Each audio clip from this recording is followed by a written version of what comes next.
Sir, if you're here to cash coins, the machine is in the lobby. The sentence drifted across the polished marble floor with a smile attached to it, bright and practiced, and just sharp enough to draw blood. It came from a young teller with perfect hair and a silver nameplate that read Emily Voss. She stood behind the long walnut counter of First Dominion Bank, her fingers resting lightly on a keyboard, her eyes already sliding back toward the wealthy couple waiting beside the rope stanchions. The old man by the front desk didn't move. Rainwater clung to the shoulders of his dark coat in small, silver beads. He was tall once, still tall, maybe, under the weight of the years, but time had folded him forward at the shoulders and carved careful lines into his face. His right hand rested on a black cane polished smooth by use. In his left hand, he held a weathered leather envelope and a brass key on a faded military green cord. He stood under the chandelier like someone who had walked into the wrong century. The security guard near the entrance glanced over with the bored wariness of a man who spent most of his day watching for trouble and usually found it in people who looked tired, confused, or poor. The old man looked like all three. "I'm not here for the machine," he said. His voice was low, gravelly, the kind of voice that seemed to have spent a lifetime breathing dust and smoke and cold air. He didn't raise it. He didn't need to. Emily gave him a patient smile now, the sort people used on children and the elderly and anyone else they had already decided did not understand how the world worked. "Then how can we help you today, sir?" The old man lifted the leather envelope a few inches. "I'm here about a safe deposit vault file. I was told to present this in person." That got the attention of the assistant manager standing a few feet away. Caleb Turner was in his mid-30s, all polished shoes and perfect tie knot, with the kind of confidence that came from wearing authority before life had ever truly tested it. He turned from his conversation with a private banking client and walked over, a pleasant expression already hardening around the edges. "A vault file," Caleb repeated. His gaze dropped to the brass key hanging from the green cord. "Sir, our vault services don't work like a pawn shop. If you need information about a box, we can schedule an appointment." "I have an appointment," the old man said. Caleb held out his hand. "Name?" The old man looked at him for a moment before answering. "Elias Mercer." Caleb's brows lifted slightly. "And who set the appointment, Mr. Mercer?" "No one here," Elias said. "It was arranged a long time ago." There was a beat of silence. Then Emily let out a small breath that sounded suspiciously like a laugh. Caleb smiled, but there was no warmth in it now. "Mr. Mercer," he said, "I don't know what kind of misunderstanding brought you in this morning, but if you're trying to access a vault box, we need a current account number, government ID, and a scheduled authorization through our records department. Not whatever this is." His eyes flicked to the old leather envelope. The envelope was creased with age, the edges softened from decades of being handled carefully. There was no bank logo on it. No official seal visible from where they stood. Just a strip of faded tape across the flap, and a name written in black ink, so old it had browned with time. The name was turned inward, away from them. Elias didn't offer it. "I was told," he said, "to bring the key, the envelope, and my name." Caleb's smile thinned. "By who?" Elias's eyes drifted, just for a second, to the rain moving down the tall front windows. "A colonel." Emily looked down, biting the inside of her cheek. The security guard smirked outright. Caleb folded his arms. Of course he did. The lobby was busy enough that a few heads had begun to turn. A woman in a navy coat slowed near the brochure rack. A young businessman waiting at the teller line glanced over his phone. There was something about public humiliation that always drew a crowd. People smelled it the way birds smelled a storm. Caleb lowered his voice, but not enough to hide the contempt in it. "Mr. Mercer, if this is some kind of inheritance issue or family misunderstanding, we can connect you with estates and trusts. But if you're just wandering in with an old key and a story about a colonel, then you're holding up my floor." Elias's face did not change. He had a face that had probably stopped giving strangers what they wanted many years ago. "This key belongs to Vault File 47C, he said. "It was left in trust under military seal pending my return. I was instructed to come alone." The words hung in the air. Military seal. Return. Alone. They sounded too precise to be the muttering of a confused old man. And for the briefest moment, Emily's smile faltered. Caleb noticed it. His jaw tightened. "Sir," he said, "this is a bank, not a movie theater. We do not have military seals. We have account protocols. So either you provide valid identification and an actual appointment number, or I'm going to ask security to escort you out of the lobby until you can come back with the right paperwork. The security guard stepped closer, eager now that his role had become relevant. Elias reached slowly into his coat pocket. Caleb stiffened. Emily sucked in a breath. But the old man only withdrew a worn leather wallet and opened it with careful fingers. Inside was a driver's license so old the plastic edges had gone cloudy, along with a folded veteran's hospital card and a small photograph tucked behind them. Caleb took the license between two fingers like it might stain him. He glanced at it, then at the old man. Elias Mercer, he read. Address on Willow Creek Road. Age 86. He flipped it back shut and handed it over. That proves you're Elias Mercer. It does not prove you belong anywhere near my vault. The old man slid the wallet away. For a moment, nobody spoke. The rain whispered against the windows. Somewhere near the back offices, a printer started spitting out paper in quick mechanical bursts. The bank smelled like polished wood, coffee from the break room, and the cold metallic tang of money that had passed through too many hands. Elias looked toward the heavy door at the far end of the lobby, the one marked Authorized Personnel Only. The vault lay beyond it, below ground, behind steel and cameras and temperature-controlled concrete. He stared at that door with the stillness of a man looking at a grave marker. Call whoever. Overseas legacy files, he said. Tell them the Mercer key has come home. Emily actually laughed this time, a soft, disbelieving sound. Caleb let out a breath through his nose and took a step closer. Sir, I'm done indulging this. There is no Mercer key. There is no special vault file waiting for an old man to wander in out of the rain. And if you keep causing a disturbance, I will have you removed. The old man met his eyes. I'm not causing the disturbance, he said. There was no threat in the words. That was what made them land so hard. Caleb's face colored. Frank. The security guard straightened. Please escort Mr. Mercer outside until he's prepared to behave like every other customer. Frank moved toward Elias, one hand already reaching for the old man's elbow. Elias's grip tightened on the cane. Then the leather envelope slipped slightly in his hand, and the flap lifted just enough for Emily to glimpse the writing underneath. Her smile vanished, not because she understood what it meant, only because the inked name on the inside of that envelope was not Elias Mercer's. It was written in a bold, disciplined hand that belonged to another era. Colonel Jonah Mercer. And beneath it, almost hidden by the fold, were 4 words that made no sense at all. Open only with Elias. Frank's hand hovered inches from the old man's arm. Caleb didn't see the writing, but Emily did. And somewhere deep beneath the polished calm of First Dominion Bank, something old and sealed and waiting began to stir. Frank's hand never quite made it to Elias's elbow. Wait, Emily said. It came out too quickly, too sharply. Caleb turned, annoyed, and Frank paused mid-step. Emily was still staring at the envelope in Elias's hand, her face drained of the casual amusement it had worn a moment earlier. What is it? Caleb asked. Emily swallowed. I think there's another name on the paperwork. Caleb held out his hand toward Elias, impatience tightening his fingers. Let me see it. Elias did not move. The lobby had gone quiet in that subtle way public places do when people sense something interesting might happen if they stay still long enough. The woman by the brochures had stopped, pretending to read them. The businessman had lowered his phone. Even the elderly couple waiting near the teller line were watching now. Caleb's voice sharpened. Sir, the envelope.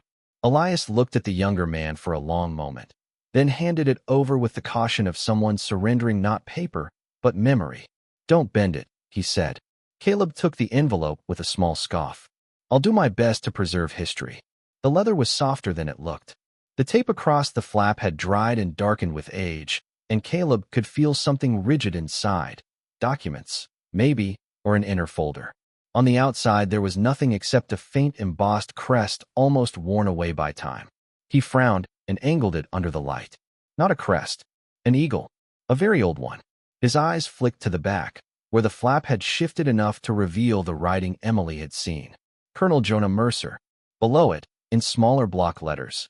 Open only with Elias. Witness required. Witness required.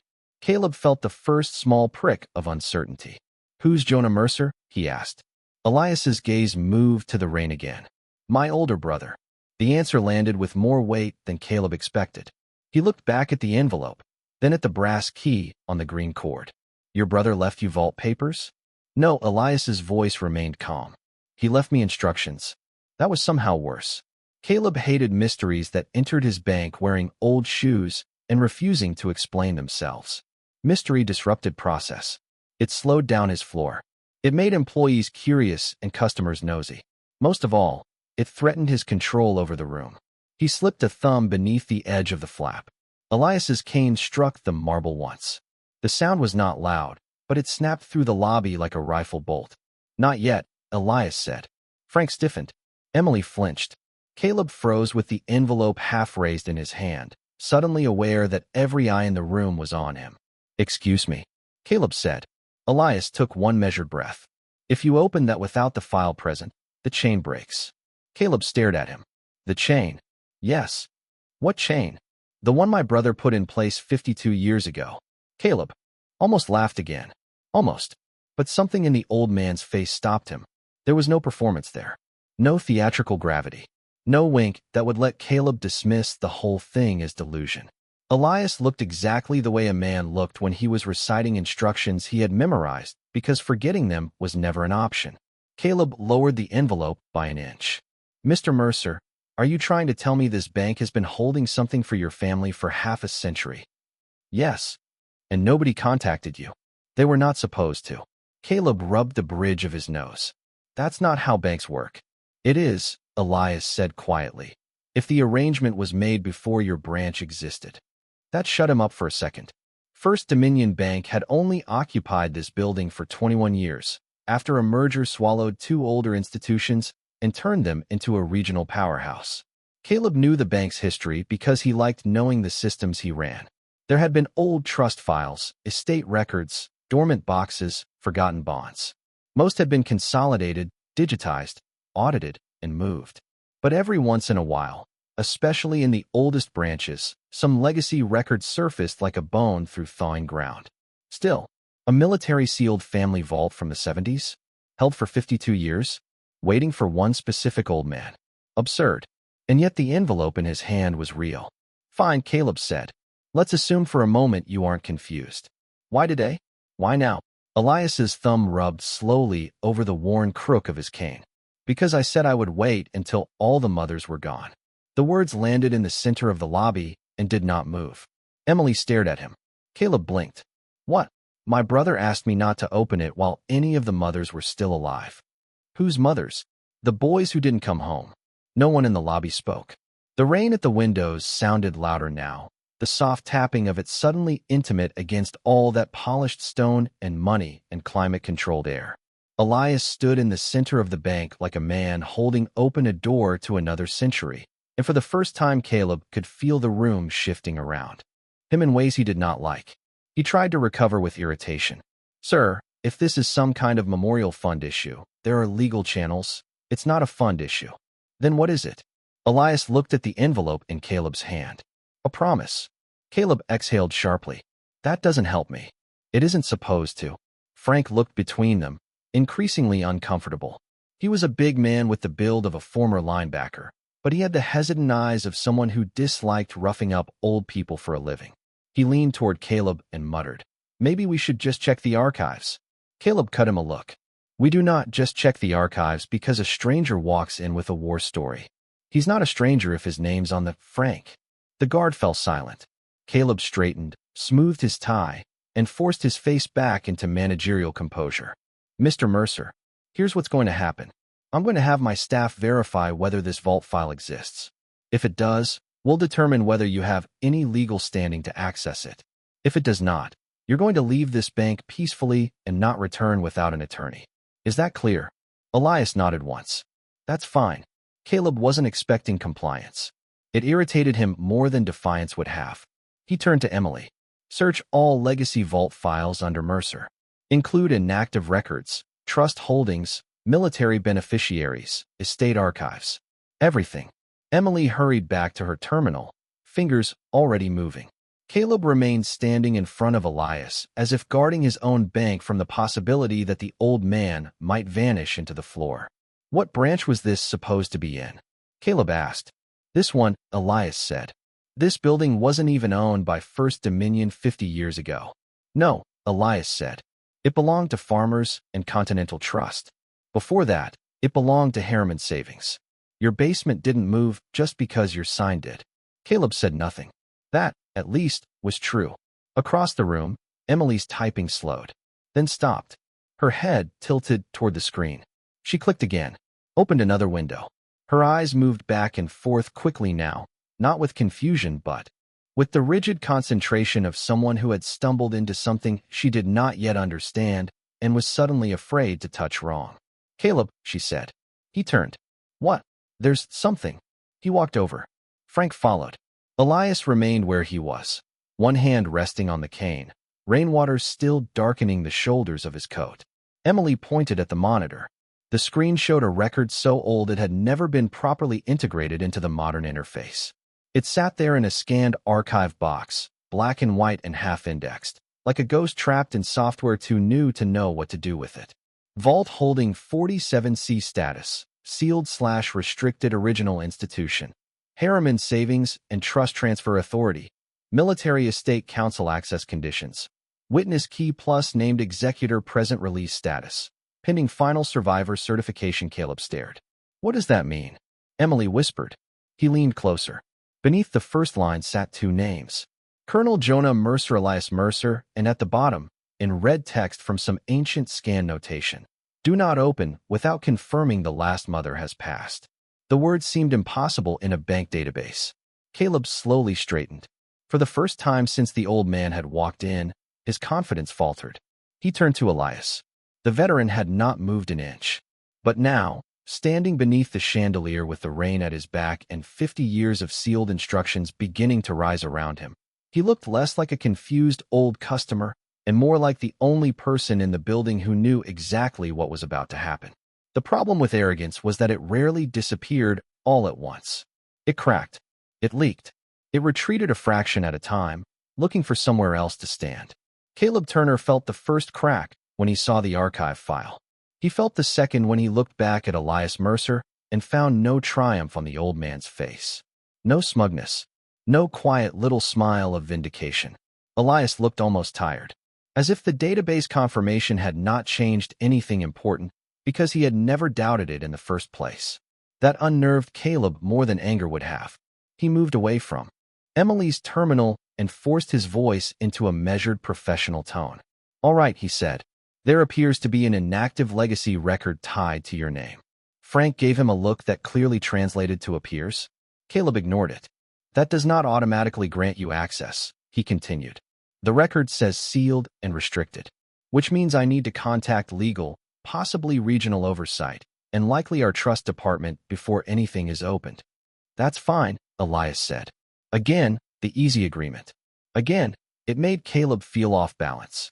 Emily turned in her chair. Caleb, there's more. It references an inner authorization packet and a physical vault drawer in sublevel storage. He looked at her. Can you pull the drawer inventory? I can try. Some of the scanned records are barely legible. Try harder. She pressed her lips together and turned back to the screen. A woman's voice came from behind them. Excuse me. It was the customer in the navy coat. I've been waiting 15 minutes to wire money. Caleb flashed a quick apology and signaled another teller over to handle her, but the interruption only sharpened his irritation. His bank floor was unraveling around a key, an envelope, and a man who seemed to belong to another war. He turned back to Elias. You said this was your brother's file. Yes. And he was a colonel. Yes. In what branch? Army. When did he die? Elias's gaze shifted past Caleb's shoulder to nothing visible. He didn't die right away. Caleb frowned. That's not an answer. It's the one I have. The old man's voice remained steady, but something moved behind his eyes then. Not grief exactly. Something older. Harder. The look of a man reaching across decades and touching a place in memory that still hurt when he leaned on it. Caleb decided he disliked that look. It made him feel as if there were rules in motion here that had nothing to do with him. Frank cleared his throat. Maybe we should sit him down. I'm fine standing, Elias said. You've been in the rain. I've been in worse.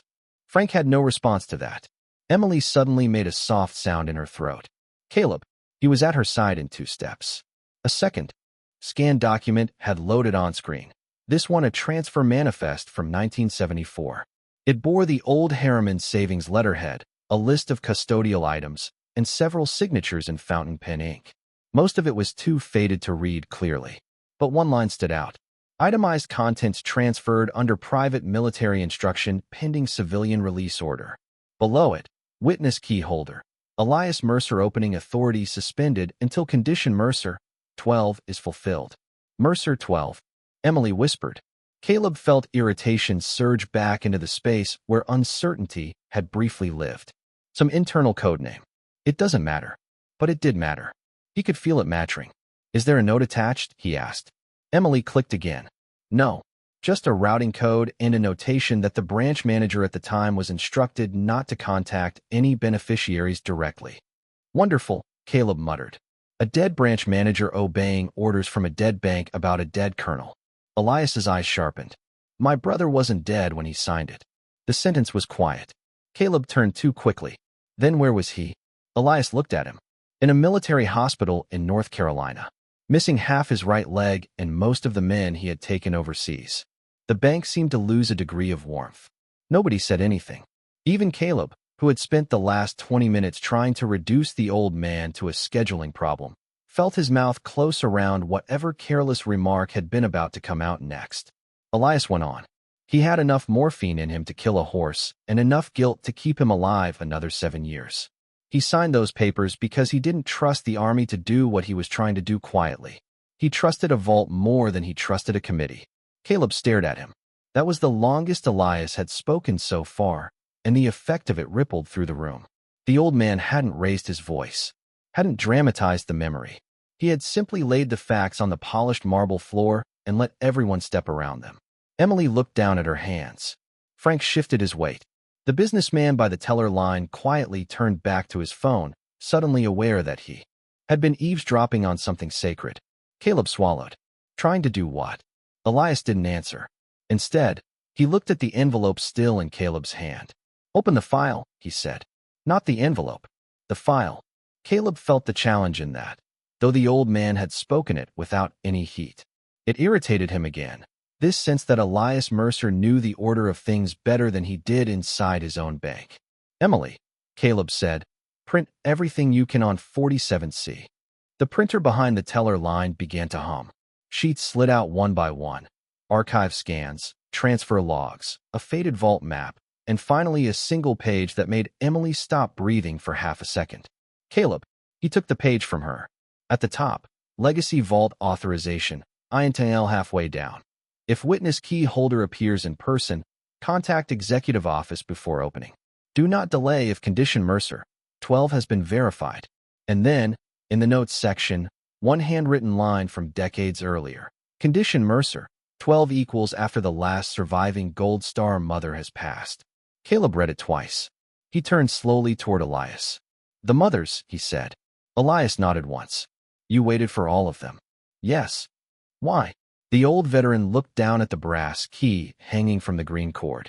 His thumb brushed it once, gently, like a man touching a metal no one else had the right to name. Because the box wasn't for the dead, he said. It was for the women who kept their rooms exactly the same for boys who never came home. The words moved through the bank like a change in pressure. Emily pressed her fingers to her lips. Frank looked away. Caleb felt, for the first time that morning, something dangerously close to shame. And then he ruined it.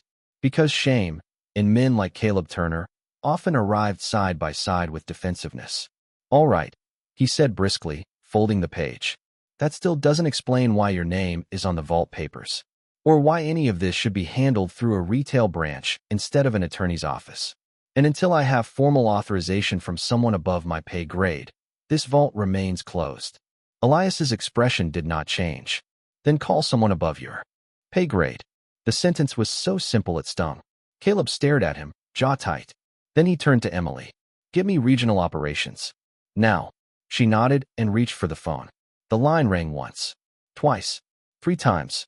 And somewhere far above the marble lobby and the rain-dark windows, in an executive office Caleb had only visited twice in his career, a woman named Margaret Sloan, Senior Regional Director for Legacy Holdings, picked up the call. heard the words Vault File 47C, and went completely silent. Margaret Sloane did not speak for 3 full seconds. Emily held the receiver a little tighter against her ear and glanced nervously at Caleb. "Ma'am." When Margaret's voice came back, it had lost every trace of corporate warmth. "Put Mr. Turner on." Caleb took the phone at once. "Margaret, good morning. I'm sorry to bother you with this, but we've got an elderly gentleman here claiming access to a sealed military-era vault file. Is the name Mercer?" The question cut straight through him. Caleb straightened. "Yes." "Which one?" He frowned. "Excuse me. Which Mercer, Mr. Turner?" He looked at Elias. The old veteran stood exactly where he had been, one hand on the cane, rain drying slowly on his coat. "Elias Mercer," Caleb said. There was another silence. When Margaret spoke again, her voice had gone flatter, colder. "Do not open the envelope." Caleb blinked. "We haven't. Do not open the vault. Do not allow the key out of Mr. Mercer's possession. And do not, under any circumstances, ask him to leave the premises." Something shifted under Caleb's ribs. "Margaret, what exactly is this?" "You are going to escort Mr. Mercer to conference room B. You are going to offer him coffee, water, and privacy. Then you are going to stay very quiet while I call the chairman's office." Caleb looked around the lobby, suddenly aware of how many people were still pretending not to watch. "The chairman?" "Yes." "For a dormant vault file?" Margaret's voice sharpened to a blade. "Mr. Turner, the next words out of your mouth should be, 'Yes, ma'am.'" Caleb swallowed. "Yes, ma'am. Good. I'll be there in 35 minutes. If Mr. Mercer chooses to leave before then, you will call me before his coat reaches the front door. Is that understood?" "Yes, ma'am." The line went dead. Caleb stood holding the receiver, staring at nothing. "Caleb," Emily asked quietly. He hung up and turned toward Elias. Every instinct in him hated what he was about to do. Not because it was difficult, but because it required a public reversal, and public reversals were costly things for men who built their identities around control. Yet there was no way around it now. The authority in Margaret Sloane's voice had left no room for pride. "Mr. Mercer," Caleb said, clearing his throat, "if you'd be willing, we'd like to move you to a private room while we verify the remaining documentation." Elias studied him. The old man's eyes were pale. Not icy, not dramatic, just pale and steady and far too used to measuring the men standing in front of him. "I was willing 20 minutes ago," he said. Emily looked down to hide the wince. Caleb felt the heat rise in his neck. "Of course." He gestured toward the hallway beyond the rope stanchions. "This way." Elias followed at a slow, deliberate pace, the cane tapping softly over marble. Frank fell in beside him, not as an escort now, but as something closer to a precautionary kindness. Emily remained behind the teller counter only long enough to lock her terminal and gather the printed file copies before hurrying after them. Conference room B overlooked the rain-slick parking lot and smelled faintly of stale coffee and dry erase marker. It was a room designed for mortgage paperwork and client pitches, not half-century-old military promises. Caleb pulled out the chair at the head of the table. Elias ignored it and chose the seat nearest the window instead. Frank asked if he wanted help with the chair. Elias declined with a small shake of his head. Emily placed the printed archive pages on the table. The brass key lay beside them, dull under the fluorescent light. Caleb remained standing. "Would you like coffee?" "No. Water?" "No." Frank tried a different angle. "Tea." The faintest hint of amusement touched Elias's face. "If you have black coffee that tastes like regret and came out of a machine older than both of us, I'd consider it." Frank barked out a laugh before he could stop himself. It was the first real laugh in the room. "I'll see what I can do," he said, and stepped out. Caleb sat opposite Elias, folding his hands on the table. Emily took a seat at the far end with the printouts in front of her. For a while, no one spoke. Rain moved down the glass in silver threads. Somewhere in the hallway, a copier lid slapped shut. The hum of the HVAC filled the room with a low mechanical breath. Caleb finally looked at the papers. "Your brother," he said. "Colonel Jonah Mercer. What happened to him?" Elias's gaze stayed on the rain. "He survived the war," he said. "That was the trouble." Caleb frowned. "Trouble?" Elias rubbed his thumb over the head of the brass key. The metal was scarred near the teeth, as if it had once been dragged hard across concrete or struck against something jagged. He touched that scar the way some men touched wedding rings. "We were in Quang Tri in '72, he said. Jonah was commanding a recon element attached to a retrieval team that was never supposed to exist. 12 boys under him, most of them younger than you. He nodded at Caleb. One of them still had acne on his jaw and a daughter he'd never met. Emily sat very still. Caleb did not interrupt. We were sent in to pull 3 pilots out of a valley after a bad radio handoff, Elias continued. By the time we got there, the valley had turned into a bowl of fire. Artillery walking the ridges. Machine gun nests in the trees. Rain so thick it felt like drowning with your eyes open. The room seemed to dim around his voice. Elias wasn't telling the story like a performer. There was no rhythm crafted for effect, no swelling pauses designed to manipulate. He was simply opening a door and letting them look through it. Jonah got the pilots out, he said. Got 7 of his boys out too. The other 5, he stopped. His fingers tightened once around the key. The fluorescent conference room vanished. For a heartbeat, Caleb could almost see it. The mud, the rotor wash, the screaming static in a jungle valley where boys bled into rainwater and helicopters came in too low because there was no other way to land. Elias's eyes were fixed somewhere far beyond the glass. When we got him to the aid station, he kept asking the same question. The old man's voice dropped. Did all the mothers get letters? Not how many medals they'd hand out. Not whether his leg could be saved. Just whether the mothers would get the truth. Emily looked down, blinking hard. He didn't trust what came after, Elias said. Not the reports. Not the commendations. Not the speeches. He said the army would make the dead sound clean and brave and noble, and maybe they were. But it wouldn't tell those women what their sons were actually like. Who sang off-key in the truck. Who lied about being scared. Who carried photographs in waterproof bags. Who kept everybody laughing until the shelling started. Caleb's throat felt suddenly dry.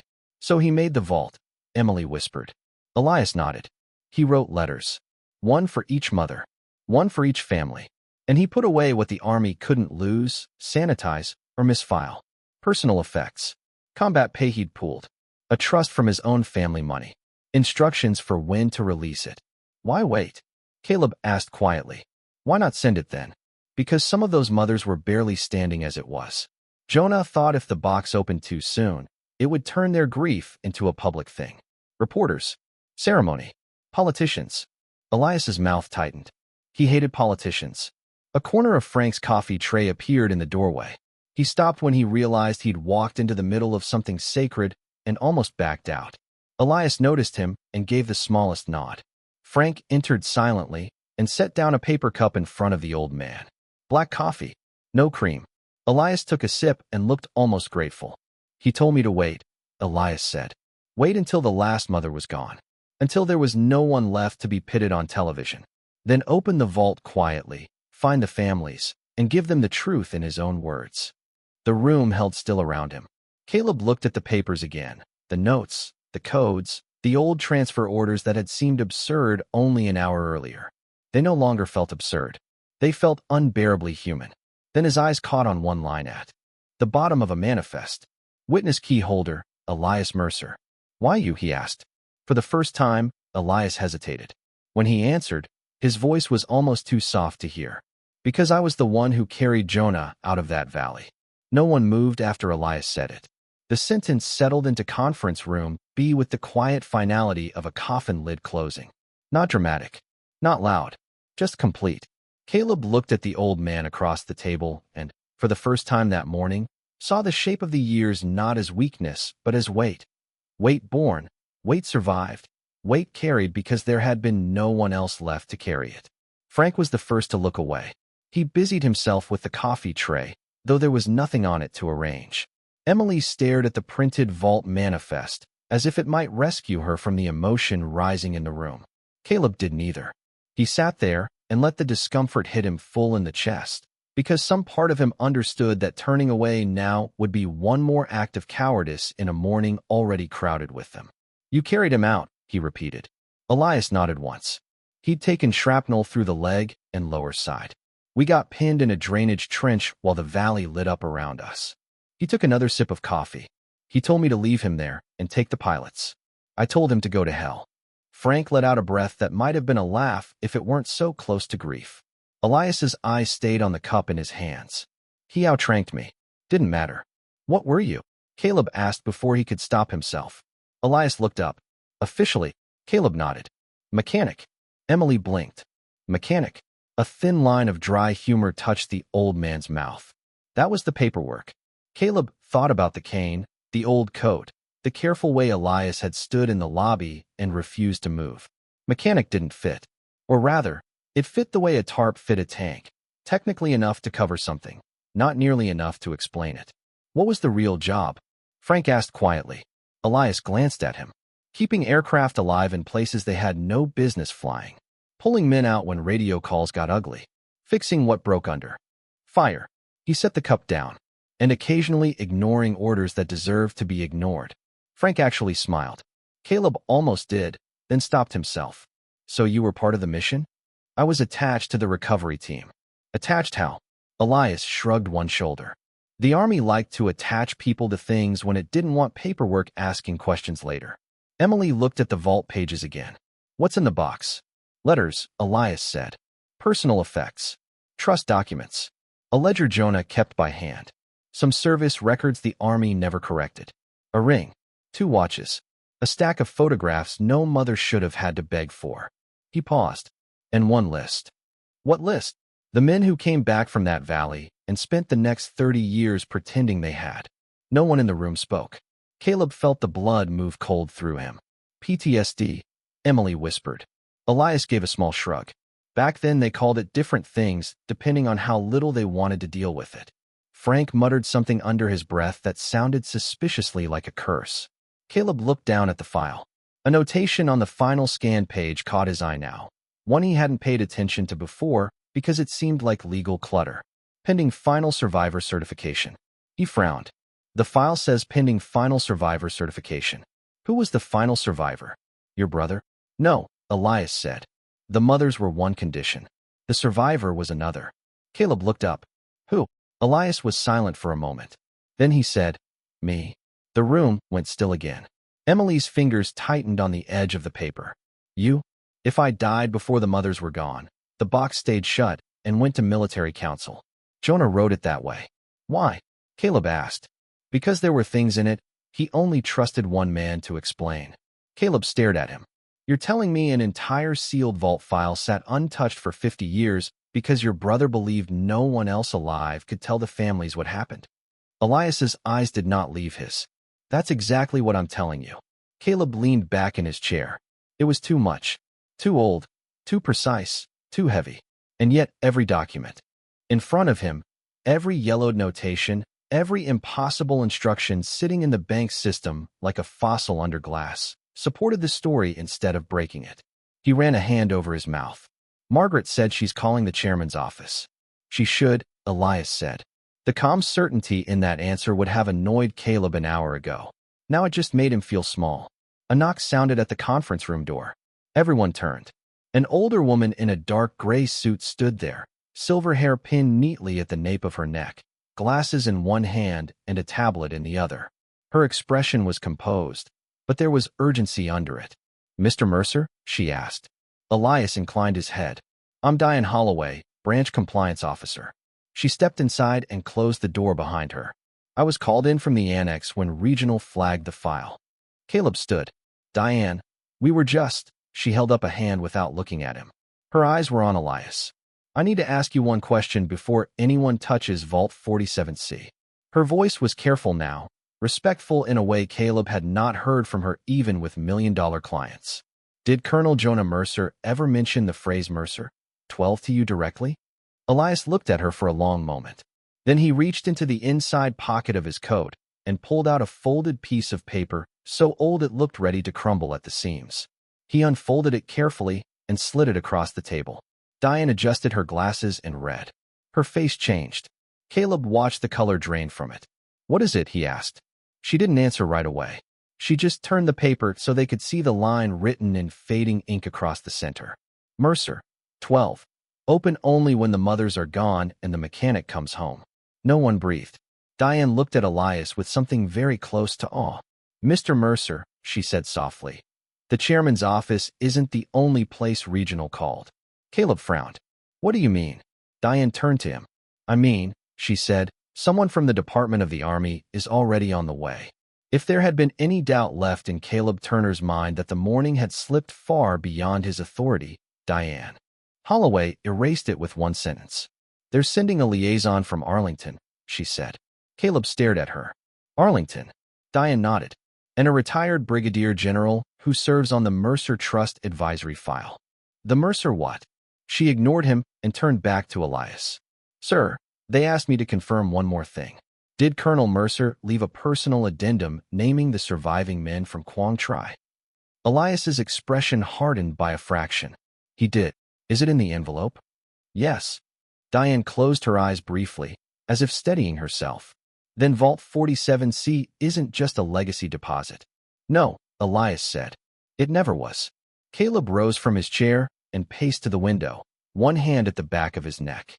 Rain had begun to ease outside, thinning to a mist over the parking lot. He could see his own reflection in the glass, tie still perfect, jaw too tight, the face of a man realizing he had spent the morning mocking a history he had not earned the right to touch. "What is it then?" he asked without turning around. "What exactly have we been sitting on all these years?" Elias took his time answering. "A private compensation trust," he said. "A witness record. And a correction." Caleb looked back. "Correction of what?" "Of who got remembered," Elias said. The room fell silent. Diane stepped closer to the table and laid her tablet beside the printed archive sheets. Regional found an internal memorandum from 1981. The trust was reviewed after Colonel Mercer died. Apparently, there was pressure to fold it into a broader Veterans Relief Initiative and dissolve the original terms. Elias's face darkened. Jonah knew they'd try that. "They did," Diane said. "But the file was blocked." "By who?" Emily asked. Diane looked at Elias. "By Mr. Mercer." Frank blinked. "Him." Diane nodded. "There's a recorded appearance here from 1981. Witness key holder present. Access denied by witness. Terms reaffirmed." Caleb stared at the old man. "You came back here?" Elias's gaze drifted to the brass key on the table. "3 times. Why didn't you open it then?" "Because there were still 6 mothers alive." The simplicity of the answer struck harder than any speech could have. Caleb thought of the years inside that number. 6 mothers alive in 1981. Then 5. Then 4. Then 3. An old man carrying a key through decade after decade, measuring time not by birthdays or holidays, but by the slow passing of women whose sons never made it home. "Did you know them?" Emily asked quietly. "All of them," Elias said. He looked down at his hands. The skin there was thin and marked with blue veins and old scars, but the hands themselves were steady now. Craftsmen's hands. Soldiers' hands. The kind that remembered tools and metal and heat. "I visited when I could," he said. "Mowed lawns. Fixed gutters.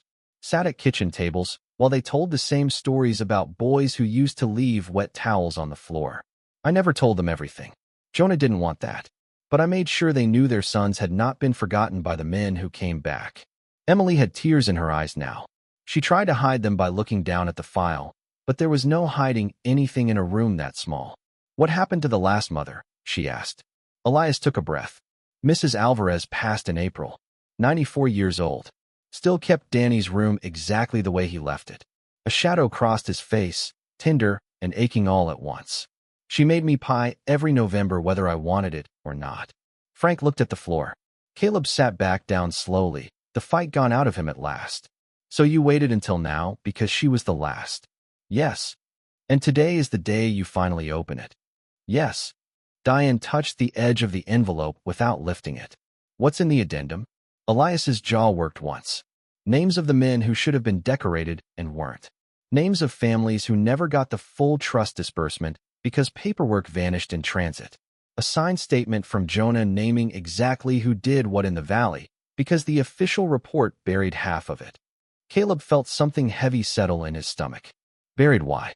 Elias gave him a look. "Young men were sent somewhere they were never officially supposed to be," he said. "Aircraft crossed lines they weren't supposed to cross. Recovery teams took casualties on a mission the brass wanted. Forgotten as soon as the pilots were safe." He paused. "Governments misplace inconvenient heroism all the time." The sentence landed with the weight of long familiarity. Diane tapped the tablet screen and frowned. "There's more." Everyone looked at her. The trust advisory file includes one special instruction for branch management. She hesitated. It says if Elias Mercer ever appears in person and Mercer, 12 is verified, the acting bank officer is to extend a formal apology for all inconvenience, provide unrestricted access, and surrender branch discretion immediately. Caleb closed his eyes for a moment. Frank muttered, "That's rough." Diane kept reading. It also says the acting bank officer is to be informed that the witness key holder, quote, does not respond well to bureaucracy, delay, or men who mistake paperwork for character. Emily made a choking sound that might have been a laugh if the room hadn't been so serious. Caleb stared at Diane. "You're telling me a dead colonel put an insult to future bankers in a vault instruction?" Diane's mouth twitched. "I'm telling you he seems to have known his audience." For the first time all morning, Elias smiled. It was not a big smile. It barely touched the corners of his mouth. But it changed his face enough for them to see the younger man buried underneath, the one who had probably once laughed in helicopters and ignored impossible orders because someone had to. Frank shook his head. "I like your brother." "So did most people," Elias said, "until they had to follow him somewhere dangerous." A knock sounded again, brisker this time. Diane crossed to the door and opened it. A junior staffer stood there, breathless. "Ma'am, Margaret Sloan just arrived. And there's a military vehicle outside." Diane nodded once. "Bring them in." The staffer disappeared. Caleb's pulse kicked once against his throat. Margaret entered first, moving with the clipped focus of someone who had driven too fast and did not regret it. She was in her late 50s, sharp-eyed, composed, wearing a navy coat still damp from the rain. Behind her came a broad-shouldered man in civilian clothes with a retired soldier's posture and a silver crew cut. He carried no briefcase, no visible paperwork, just a leather folio under one arm and the kind of presence that made rooms resort themselves around him. Margaret went straight to Elias. "Mr. Mercer," she said quietly. "I'm Margaret Sloan. We spoke by reputation long before we ever spoke by phone." Elias inclined his head. The retired officer stopped beside her. He looked at the old man for a long second, and something in his expression softened. Then he came to a perfect, instinctive attention. "My name is Brigadier General Thomas Hale, retired," he said. "Sir?" Colonel Mercer asked, many years ago, that if this day ever came and I was still alive to see it, I should be the one to shake your hand before that vault opened. And in the stunned silence of Conference Room B, the general held out his hand to the mechanic who had carried a colonel out of a burning valley and kept a promise for half a century. Elias looked at the offered hand for a moment before taking it. The gesture itself was simple. No speeches, no swelling music. Just an old veteran rising carefully from his chair, leaning on the cane with one hand and clasping the retired general's hand with the other. But the weight inside it changed the room. Caleb felt it as clearly as a pressure drop. General Hale did not pump Elias's hand or speak immediately. He simply held it with the grave steadiness of a man honoring something older than rank. When he finally let go, his eyes were bright in a way he was clearly not interested in discussing. "I was a captain in logistics when Jonah Mercer came through Walter Reed," Hale said. "Young enough to think men like your brother were made of iron and old enough to know they weren't." He glanced at the brass key on the table. "He talked about you exactly twice." Elias eased back into his chair. "That all?" Hale's mouth twitched. That was twice more than he talked about most people. Even Margaret smiled faintly at that. Caleb remained seated, feeling increasingly like furniture in his own conference room. Emily and Frank had shifted to the far side of the table to make space, both of them visibly aware that the center of gravity had moved away from bank policy and towards something far more consequential. Margaret set a folder on the table and opened it. "We verified the trust structure," she said. Vault 47C contains 3 categories of holdings. First, personal letters and effects designated for surviving families of 12 soldiers attached to the Quang Tri retrieval operation. Second, a private trust fund established by Colonel Mercer and supplemented posthumously by the Mercer family estate. Third, she looked at Elias. A sealed military addendum co-signed by Colonel Mercer, Army Counsel, and the witness key holder. Elias nodded once. Hale took over. "That addendum matters because the official after-action report from Quang Tri was incomplete." "Incomplete how?" Caleb asked quietly. Hale looked at him. There was no hostility in his gaze, but there was enough weight there to make Caleb feel every foolish word he'd spoken in the lobby.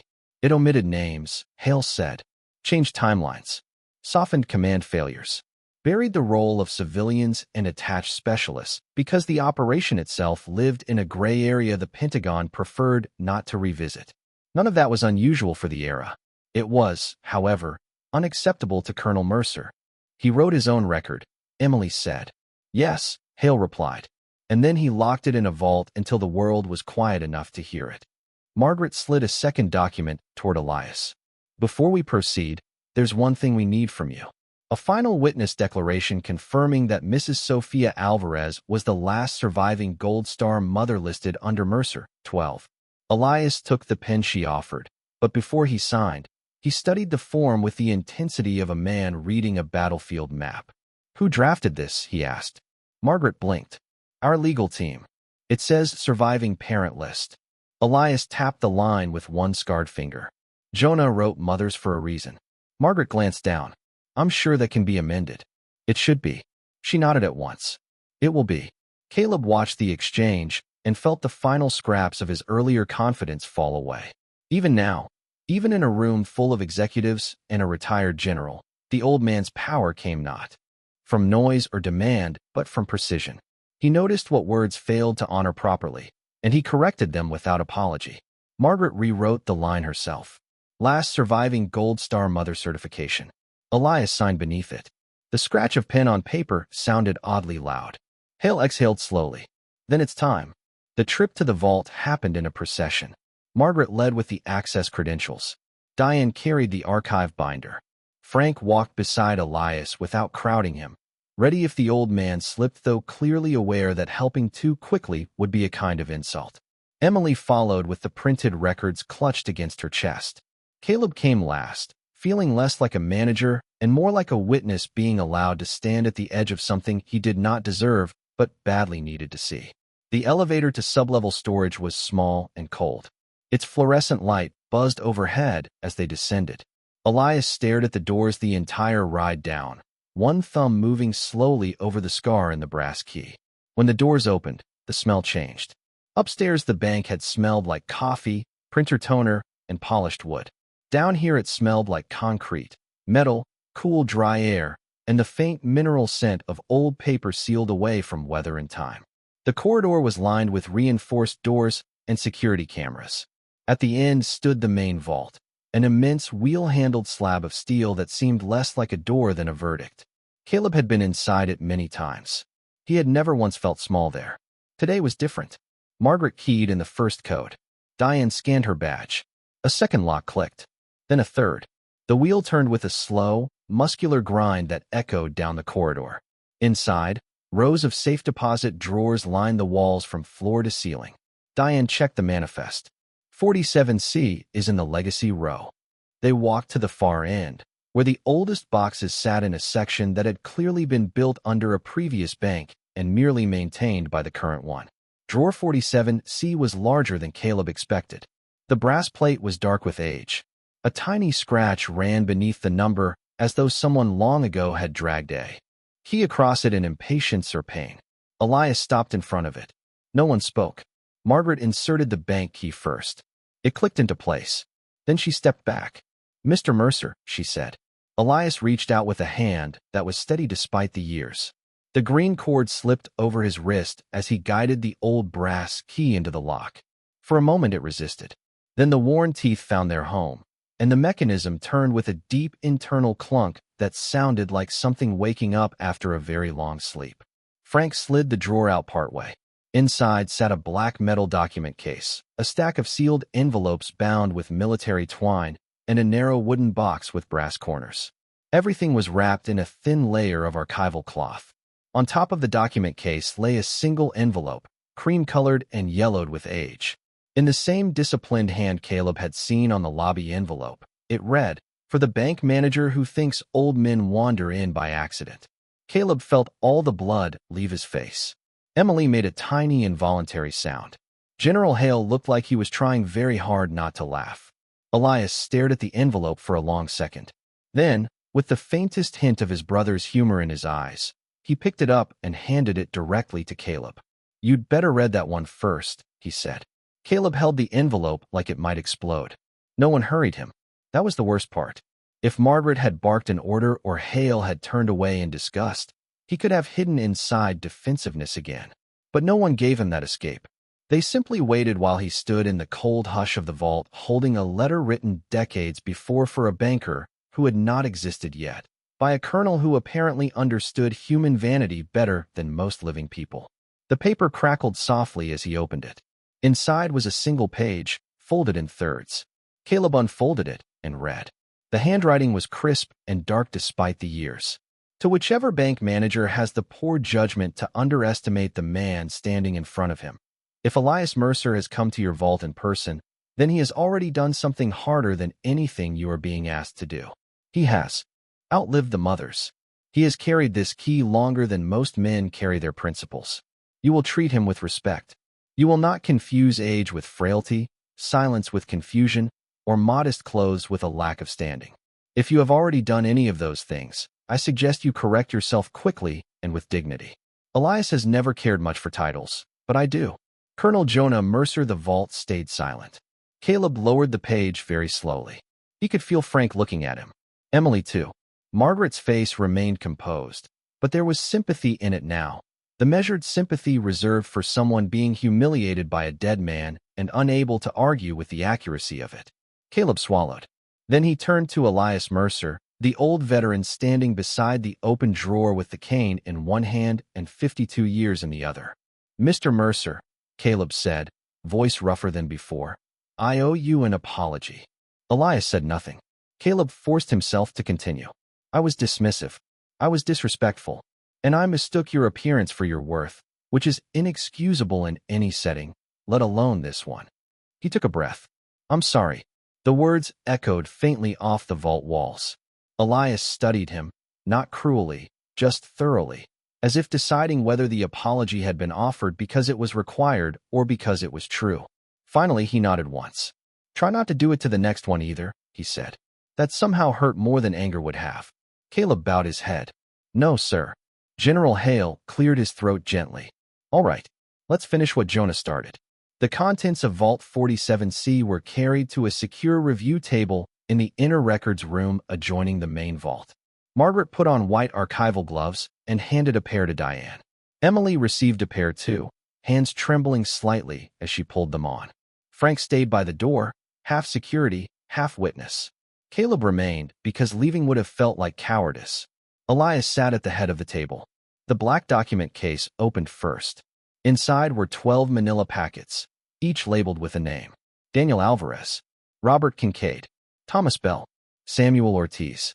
Names written by hand, each, with a smaller note beneath it, for his mother, for his wife, for his sister if the mother has passed.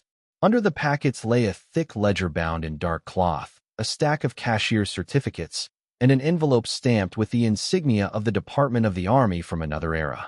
Margaret looked at the certificates and went still. "Good Lord," she whispered. "What is it?" Emily asked. Margaret turned one of the papers so they could see the amount. Even adjusted only by instinct and not yet by calculation, the figure was staggering. Colonel Mercer had not left a sentimental keepsake box. He had left enough money to change lives. Hale nodded grimly. The Mercer family owned timber, shipping, and half a county in South Carolina before Jonah joined the Army just to annoy his father. After Quang Tri, he liquidated a significant portion of his inheritance into a private trust. He looked at Elias.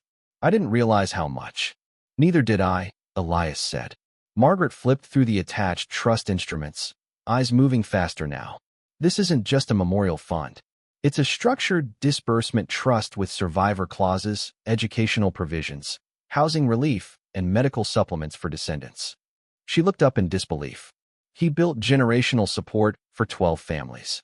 He said metals don't pay mortgages," Elias replied. No one had an answer to that. Diane opened the Army envelope next. Inside was the sealed addendum Hale had mentioned, a signed witness statement from Jonah Mercer, a legal affirmation from Army Counsel, and a typed operational summary marked declassified by death of named witnesses. The phrasing alone made Caleb's skin prickle. Hale took the summary and read silently for a minute. His jaw tightened. "What is it?" Margaret asked. Hale exhaled slowly. Jonah documented that 2 of the men who died in the valley were never recommended for the commendations they earned because acknowledging their actions would have exposed how far outside authorized flight corridors the recovery mission went. He looked at Elias. He names them here: Bell and Ortiz. Elias's face went still in that dangerous, old way grief sometimes makes it. No, there's more. Hale kept reading. He also states that the attached specialist who restored the second extraction bird under fire is the reason 7 men got out alive on the final lift. Caleb looked up. Attached specialist? Hale raised his eyes from the page and looked directly at Elias. Your brother spent 3 pages explaining why the Army should have pinned a silver star on a mechanic who rebuilt a fuel feed with bleeding hands and a stolen screwdriver while the landing zone collapsed around him. Emily's breath caught. Frank stared openly now. Caleb turned to Elias. The old veteran didn't deny it, didn't wave it off. He just looked at the scarred brass key in his hand, as if all this fuss were about somebody else. I told him not to write that down, Elias murmured. Hale's mouth tightened into something halfway between grief and admiration. Jonah wrote that if the Army failed to honor the living, he'd make sure history did it in a vault. Silence swallowed the room. Emily wiped at her eyes with the back of a gloved wrist. Margaret took a careful breath. Mr. Mercer, there's one more folder. It was the narrow wooden box with brass corners. Elias stared at it for a long moment before reaching out. The latch clicked softly beneath his thumb. Inside, nestled in faded blue felt, lay 12 dog tags, a small gold wedding band, a broken watch, a unit patch darkened by age, and a folded American flag no larger than a handkerchief. Beneath them was a single photograph, black and white at the edges with time. 12 young men, mud on their boots, exhaustion in their eyes. One of them grinning too hard for the camera, one holding up a coffee mug, another with his arm slung around a lanky younger soldier whose expression suggested he had been coerced into smiling. At the far end of the group stood Colonel Jonah Mercer. Beside him, thinner and younger and straight-backed under a field jacket stained at the cuff, stood Elias Mercer. Caleb looked from the photo to the old man at the table and felt something in him go quiet. General Hale picked up the folded note tucked beneath the photograph and read it once before handing it to Elias. Elias unfolded it. Carefully, the room watched his eyes move across the page. When he spoke, his voice was barely above a whisper. If Eli is the one opening this, tell him I was right. He took too long to get old, and he still owes me $20 from Denom. Frank barked a startled laugh, threw a hand over his mouth. Even Margaret smiled then. Elias's own smile came and went like a shadow over water. Then he turned the note over. The smile vanished. What is it? Hale asked softly. Elias stared at the back of the paper. Jonah left one final instruction, he said. He lifted the note so they could read the line written there in the same steady hand. Before any money is released, find Private Danny Alvarez's grandson. He has something that belongs to his family, and to Elias. The room stayed quiet after Elias read the line. Not stunned this time. Not confused. Just still. The kind of stillness that comes when a story you thought had reached its final page calmly reveals another folded chapter waiting underneath. Danny Alvarez's grandson? Margaret said. Elias nodded slowly, eyes still on the note. Danny had one son. The boy was 6 months old when he shipped out. If that son had children, he trailed off. Hill was already reaching for his folio. I can get Army genealogy support and public records involved. Margaret looked at the trust documents. The release clauses may depend on that instruction being fulfilled first. Caleb found his voice. Why would the grandson have something that belongs to Mr. Mercer? Elias's fingers moved to the photograph again, resting briefly on the grinning face of Private Danny Alvarez. Because Danny stole it from me in 1972, he said. Frank blinked. What? The old man's eyes softened with memory. I had a Silver Streak Christopher medal hanging in the bird. Not for religion. Just habit. My mother gave it to me when I first started flying support runs. Danny swore it brought us luck.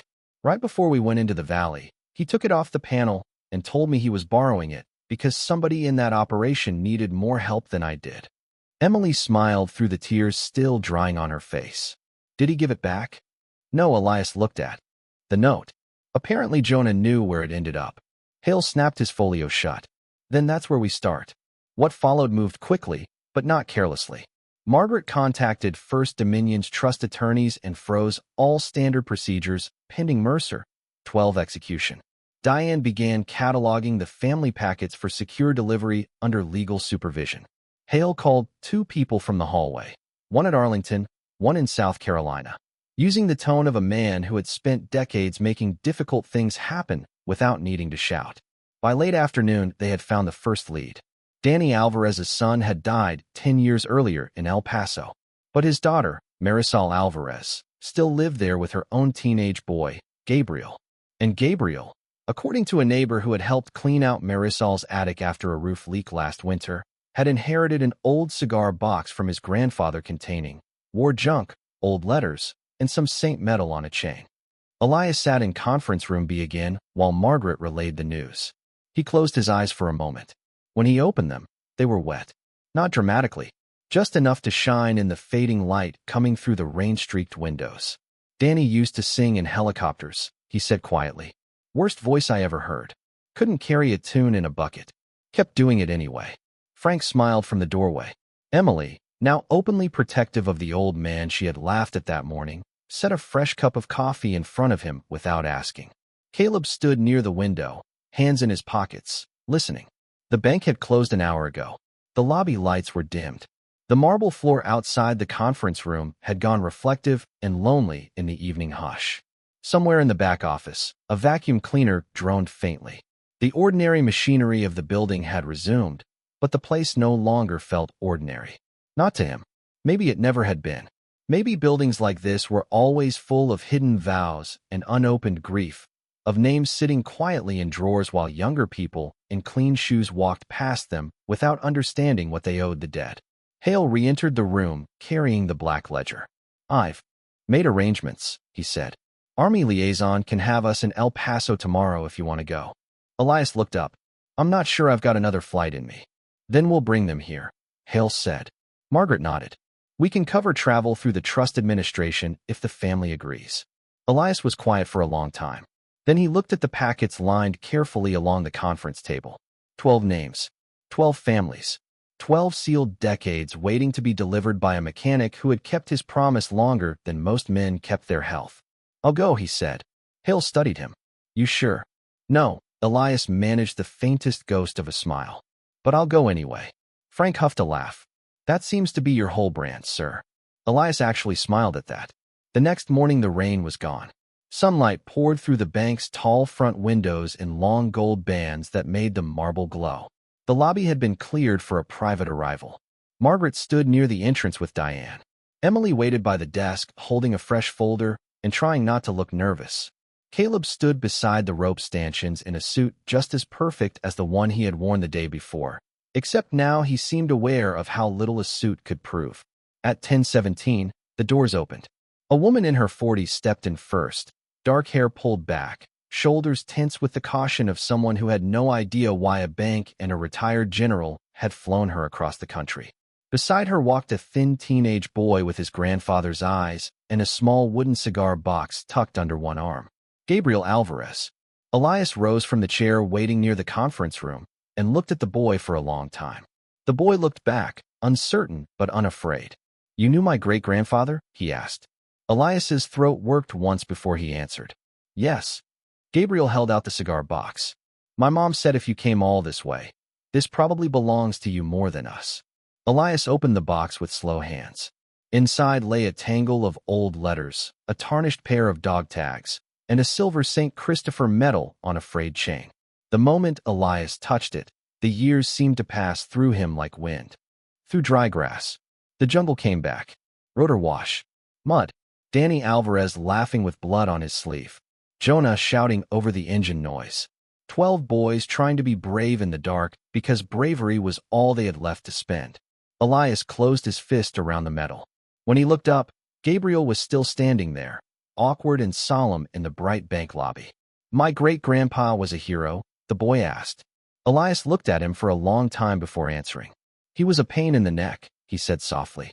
He sang badly, cheated at cards, stole my medal, and once talked a captain into landing in a field full of cattle because he wanted fresh milk for the unit. A smile touched his face. And yes, he was a hero. Gabriel smiled then, sudden and young and heartbreakingly familiar. The trust packets were opened that afternoon under legal supervision. Letters were read. Names were restored. Accounts were established for grandchildren who had grown up never knowing that a dead colonel had quietly set aside futures for them. Commendation reviews were initiated for 2 soldiers whose actions had been buried in a report too convenient to challenge. And when General Hale placed the declassified summary in front of Elias for one final signature, there was an additional document beneath it. Caleb saw the heading first. Recommendation for retroactive award review. Elias Mercer, he looked up. Hale held Elias's gaze. Jonah filed it. I'm finishing it. Elias exhaled slowly through his nose. You don't have to. I know, Hale said. That's why I'm doing it. The old veteran said nothing for a while. Then he signed. By evening, the bank lobby had returned to its polished quiet. The Alvarez family had gone to their hotel. Margaret and Diane were downstairs securing the remaining documents. Emily was at her station pretending to work while very obviously crying over one of Jonah Mercer's letters. Frank had stepped outside to call his father for the first time in months.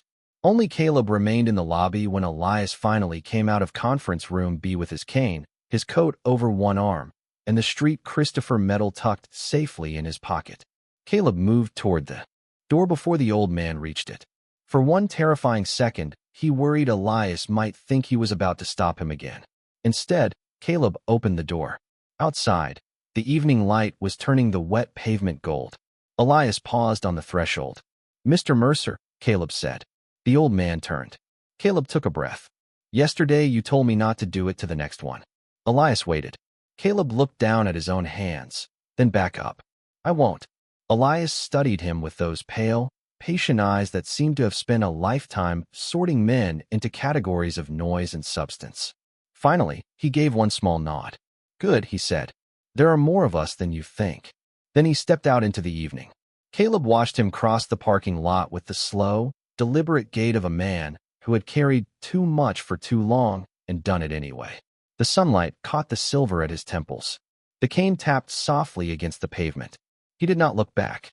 Inside the bank, beneath chandeliers and cameras and a century of ledgers, the world he left behind had changed shape in his wake.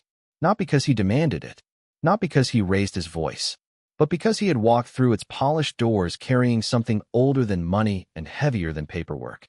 A promise. And some promises, once made by the right men, do not expire when the ink fades. They wait, quietly, until the last mother is gone, the right key comes home, and the world is finally forced to remember what it owes. Quiet moral. Some men don't carry wealth into a bank. They carry unfinished honor, and when it's finally opened, the silence around it says more than any medal ever could.